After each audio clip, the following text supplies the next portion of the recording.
fiti ani asese ne din and your friend say mechanic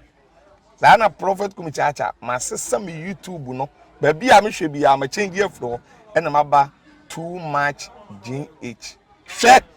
na prophet kumichacha me so me hwe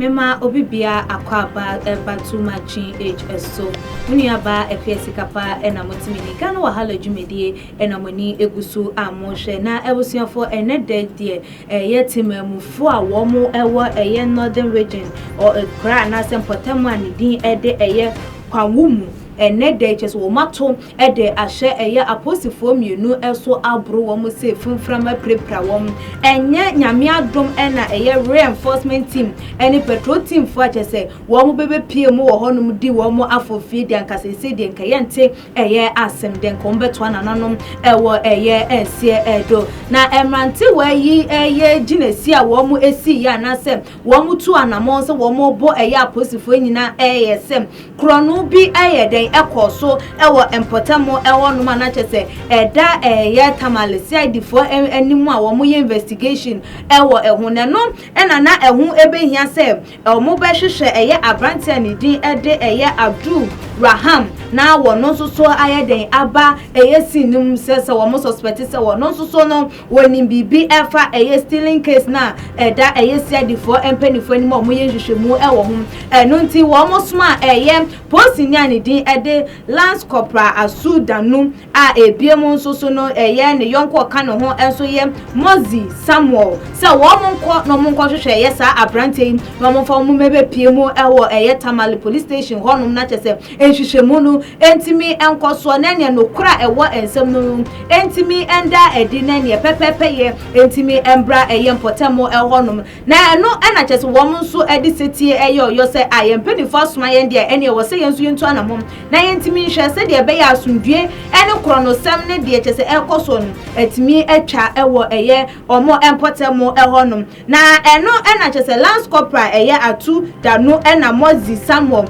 ekoko pie mu wo honum a wo nsa etimi so eye abrante no emuo no eye tememufo mo wo se wo mo ntiase nne entiase kina se adenti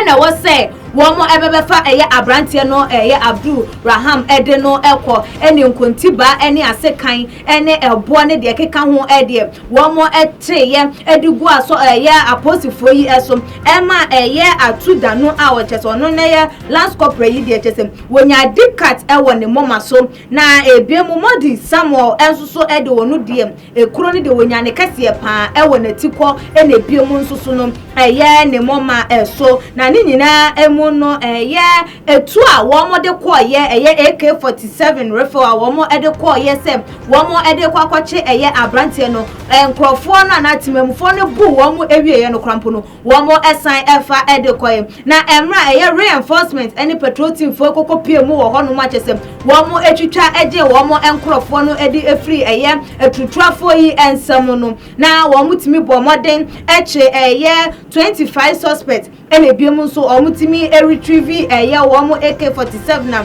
eye number eye 3M 3652 nanso so na etu aboba ne de ekeka eho ana chese ebo aposifo no ho eban ne de enya de se wo monsa etimi eka eye na ebusuafo se de eye nipa aduonu eye enum a wo monsa tim so mu 25 am wo monsa so wo mu emu ebra chese wo mu bro eye aposifo no wo monso so ewo ho no ma ye toto eye wo mo anu se enso so no aposifo a wo mo ho eka eye enso so ye de wo makwa kopiemu ewo Tamale Teaching Hospital a wo mo so eje eye ayareshe na abusua se wo bi akwa ne krono anase se krono no mpo won konkobo ye na empanifo epeno se wo mo pese wo mo embra anase won bra na ne wo mo ne ntena se na ne nukure bi e won sam no mu e bia woni mobi wom anase that time akrono bono ekoso e bia na wo ho what hint bi anase ye wo no akampo mu no wo ka ho bi na so nya ne tirimu didi ye ye nunti e na posifo ansa nso nim na se ya ba aba be fa no e na free hono wonu krampo an resist se wonko wadi aposifo achi se wone wo mo ekọ a timamufo de nka mo de musimu hin se mo nsusu mutimi ko fa nkonti ba ene eye ensekan ne de keka ho se mo to e de ahye eye aposifo so se de du sa bia ye se ya nkasa ye security personnel no krampo yembu wo mo yemfa ni die emma wo mo because nipa wono no yaso ni mu wono no mpo no wonye na adwon so woni aposifo ye twema mentwe anaso wono wo mu ye pipe bi na emom mo am wo eye enchen na mutimi esori egina se mo ne aposifo ye den eko de asiani de age ye wo bia wono mom de nka waye ready so wo kọ eye aposifo akache na nsem wetu odwane ebinom sem ebia na eye police brutality ta ekoso won potem wonum enunti na ama eye wo mo so aye wo madwen so wo mo nim eye aposifo no ebesianim because untimi enye wo bi bone manipa ni hia no on start ento eye ebo eni nkontiba emfa embro wo sa de biara eda wo mo esusu se aposifo no nsusu no wo mo eka ho ebi wo mo eduebo wo mo ede nhihye ya na asem wo mo ebro temamufo no ewo ho no manunti ena ama wo mo so ani abre a wo ma ye wo madwen se wo mo eni wo mo ebedi eye ese na se ne sampa I was setting them for Yemfa Emra and Shayensa, near Bibia, Pebia, all because of Seb, and Yoma Enkoye and for Emaye. Because of say obia fumunti and because of say obia ye bibi a che say ene wakoma ana ene wo wadwen enye den enjo so enti na che say wo so wasore no watam kontiba no watam nsekan sa woni nipa no ekodi eye apre na wo kwakobu nipa no ede afri wo no say krampo de na ekoso wo ye mabunu ye adwene mu ede na ekoso wo timamufo ye tirimu a che say ye ade a ye ndwen hum ye sore ye ade beba ye tirimu ni asore na ye enti ebenkosi da ben ena say to trust me sa menteme ho asim sa entokwa sa nkonti baatwe sa eye ensekantwe yi eto ebetimi ayeden etwa eye anase se no eye asojafo ni mpanifo ene apostifo na wose wo ma eye ebu empo mo se de be yatimamufo nsusu ebesuro wo mo na wo mu abu wo mo ana abusuafo enyoma we de ekoso bebre na wonsusu a wo fie wadwenkyere efa eho eye sen eden na betimi aboa amasa nyoma we nyina eto etimi etwa